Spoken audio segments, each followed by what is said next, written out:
What's up, y'all? It's Trent B, one half of the reality TV couple with me and my wife Tori, where we react to reality TV shows, a lot of dating shows, from trashy all the way to classy. And tonight I'm reviewing Married at First Sight, season 20, episode 18. It's titled "The Final Countdown." But I honestly want to say, starting out here, that Devin, he deserves a standing ovation, man. He really should start charging people for a master class on how to stand on business. He should really teach a master class on how to teach people how to treat you. Devin told Caitlyn to stop disrespecting me, stop cutting me off. She immediately did it that same night. Devin immediately packed his bags and left first thing in the morning. First thing smoking. Didn't even offer a ride back. Didn't call her Uber, a black truck, nothing. Devin is teaching people how to stand on business. Devin need to get a YouTube. He need to get a podcast going or something, man. He teaching people how to treat you. And if he teach a class, I feel like Belle need to be in the front. Nikki could be in the back somewhere, chilling, kicking it. Tori definitely needs to be in the front, right? Because the way they acting on here, oh my God, it's crazy. Because we start off with the morning of the final day coming home from the cabin, right? I think they spent like maybe a night or two in the cabin, maybe 2 nights in the cabin, and you could tell Caitlyn is just super worried about what people think and viewpoints and optics of stuff, right? So she comes down to the table, probably not wanting to tell them that they ended it. And Devin was like immediately like, hey, this shit cooked. This shit done. Finito. And you could tell she was like wanting to roll that victim shit out. And Devin didn't give a damn. Devin did a really good job, man. He talked about how he went and checked Mecca. Him and Mecca are cool. Probably not best friends no more. Probably not going to talk or text anymore. But it sounded like he G-checked Mecca off camera, which is perfect. That's all that's needed. And Mecca's whole energy was which is wrong, which is raw. And again, just fuck nigga shit, right? Just you do some fuck shit, people call you out on it, and you try to be the victim. That's not it. Changed behavior is the best apology. Not acting like you sad about some shit. And I'll say acting because he gonna do it again. Just watch.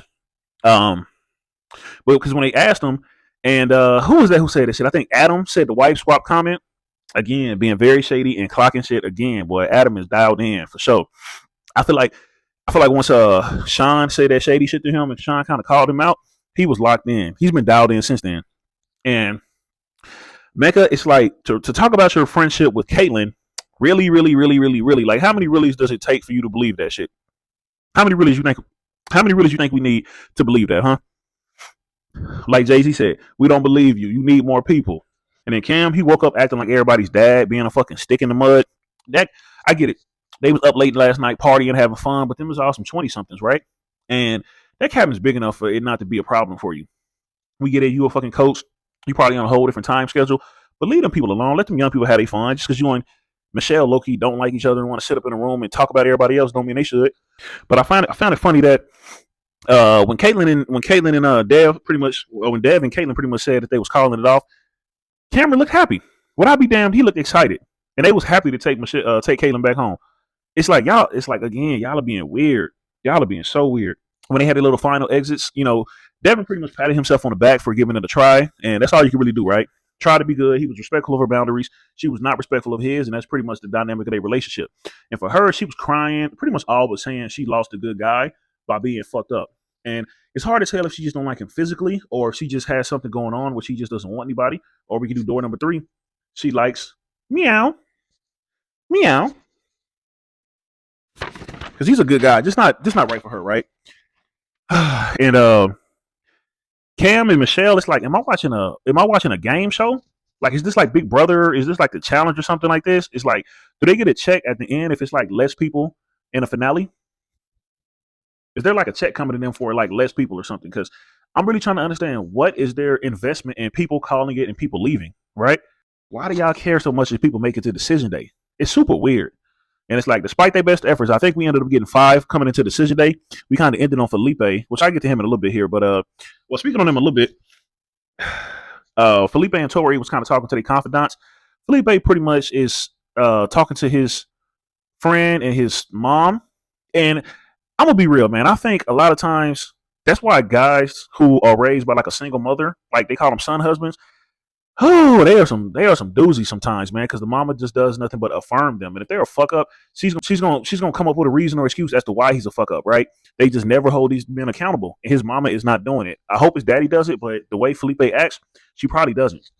The friend and the mama both just kind of making excuses for him. And it's like, bruh, I get it, Felipe. You should get some grace, but bruh, you don't have to say dumb shit. All you got to do is think about it, consider the person that you with before you say something silly, especially if you do something silly, right? I think it's interesting, Tori, when she tries to talk about Felipe, she only talks to her sister, not her mom or nothing like that. And they came there. Mom and I think it was an older sister. They came to the wedding, but we haven't seen them since on camera. So it's like, do they not fuck with the experience? Do they not want to be on camera? What is that about? She only talks to her little sister, which is like, I feel like she's younger than you. Why are you asking your younger sister for experience, for advice? Super weird, right? And when it's like, Felipe, what is stupid shit to you, right? When you say stupid shit, what is that? Is it stupid shit to you or is it stupid shit to Tori? Or is it cheating? Oh, yeah, that could be stupid, right? Right. And Sean, John, and Nikki, um, Sean talking about, can we get some commotion for the dress? Yes, girl. She definitely got her. She definitely feel like she got her a GBF.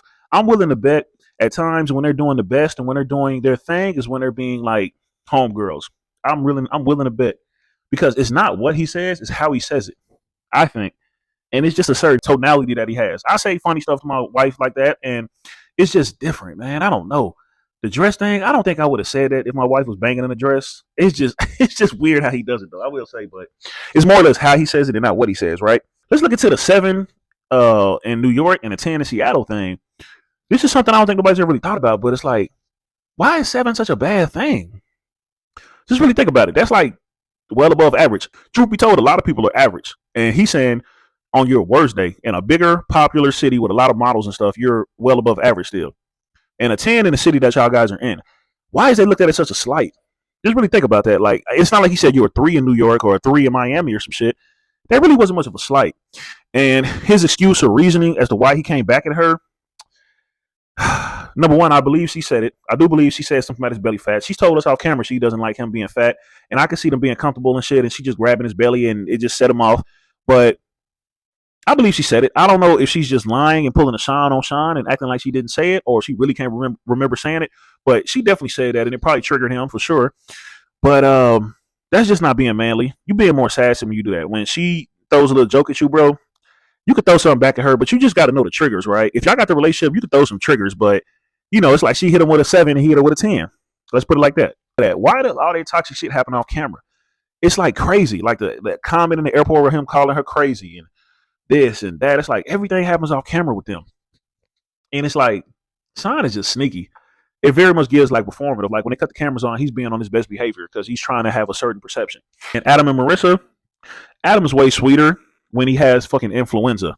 It's like when he gets sick out of his mind, now all of a sudden he's thinking about compromising and all that stuff like that. When he's on his deathbed, then he wants to compromise, right? Very funny. But either way, it's good news. It's good news. Like if they can come to a common ground, I mean, they both seem like they have good money. They could easily get a spot somewhere in between, or they could just move into her place. He could keep their place as like a rental property. It's a lot of things they could do, right? But at the end of the day, they seem like they're rocking pretty good. But honestly, for me, Marissa, it should be a no. That's all I'm gonna say. It should be a no. Felipe and Tori, that was very funny. What he said about him having an illness or whatever, and being very handsome.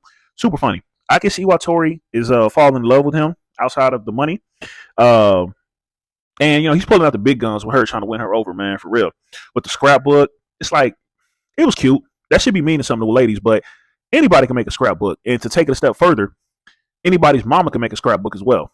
Because I think Felipe, even though his dad is in the picture, he's very much a baby boy. And I promise you his mama made that scrapbook. So that should make that should give him negative 10 points for that scrapbook, if we being real. And Michelle and Cam's date, it's something about them, man. It's just off, man. They seem so performative, man. And I think it's more on her end. Like, I think Cam be kind of coming apart a little bit, and then she tries to seem like, we're okay. We're fine. We're okay. We're okay. And she just gives this smile like this, just like dead behind the eyes all the time. And she's just trying to sweep shit under the rug. He showed to be a red flag at the beginning, and all of a sudden we turned this into like the biggest green flag couple in the history of Married at First Sight. And I could tell they just was dead, man. The whole time they was talking, they probably was thinking about ways that they could end the couple of Sean and Nikki, and then Belle and Mecca. That's how much of a gameplay they are. The whole time they was there, they was probably talking about somebody else or plotting on another couple. They're so strange. They're that strange. And I honestly feel like, I think we're going to have a decision today coming up here soon. I honestly feel like by the time the reunion comes, they're going to be broken up. If they get together at the decision day. Nikki and Sean John, they was doing so good. Damn, they was doing good. They had really good momentum. They was building some shit, right? And then it's like, fuck, man, why you do that? And it's not saying, I'm really talking about Nikki. like, I didn't think what he said was that bad. I felt like it was funny. I thought that was funny. Just being like, ah, we don't. If y'all are cool and y'all have that type of rapport, y'all joking like that, that was funny to me. I could get why she felt like she was shut down and blah blah blah. But it's like at the end of the day, y'all both talk too much. Y'all talk too much. You know you talk too much. Sean knows he talks too much. Y'all both know y'all talk too much. So he's pretty much saying like, hey man, it's cool. I understand. You don't have to do all that because you didn't. So why did y'all make that an argument? And that's just so telling a relationship, so telling of their relationship that right before they separate, they have a bad argument. So that pretty much lets me know when they have their little meeting on the rooftop to have the decision day, she's probably gonna be a no. He's probably gonna be a yes. And that just feeds into the narrative of both parties, right? So why y'all have to argue about that shit? That shit was so small. It wasn't as bad as argument as others, but how y'all argue about that? How y'all find a way to piss each other off? And we kind of got a cliffhanger with Tori and Philippe. Philippe, he started as a dirtbag. He sounds like he's gonna end as a dirtbag, right? He sounds like he's gonna end as a dirtbag. Speaking of that, kind of some outside of the show. I've just seen on threads where the matchmaker Paul said he saw several dating apps on Felipe's phone, and he had to make him delete the apps. And he said it was kind of hard for him to do. So you saw that shit on his phone, right? So many red flags. This is a fireable offense. Honestly, the fact he acknowledged that and brought that out, that's a fireable offense. I don't think a fireable offense. I don't think nothing can save that. That's incomprehensible that you could do that to this lady. Super strange. That stacked on top of all the shit with Felipe. That's crazy, man. I'd love to see my brother get his money. Unless this shit was done for entertainment purposes, that got to be a fireable offense because we get to the end and she said he dropped a bomb on her off camera. He definitely kissed some bitch in the club or was texting some hoe or, Felipe is a dirtbag, so I get to feel like it was some bitch in his DM and he entertained it. Something to that effect. He may not have went all the way, but I think he's trying to get ahead of it because he knows that it's going to come to her at some point. And that's why when they met up, he was looking kind of like hoping she didn't bring that shit up. And she was kind of thinking like, are we on the same planet? Are we in the same reality? So if I had to guess what it was, I bet you he was having an inappropriate conversation with some bitch. May not have went that far, but I think he was telling her that because he knew somebody was going to come to Tori as a woman, and he was trying to get ahead of it. So super interesting, super weird. So now we down to 5 couples. Y'all tell me who y'all favorite couple is. Tell me who y'all think is going to be a yes and who's going to be a no. Is any couple going to make it, right? Because all these couples suck, truth be told. And it's all on the matchmakers. So tell me what y'all think below here. Like, comment, share, and subscribe. Especially on the YouTube. That's Trent and Tori, the reality TV couple. Once again, TNT, Trent and Tori, the reality TV couple on YouTube. And we holler at y'all tomorrow.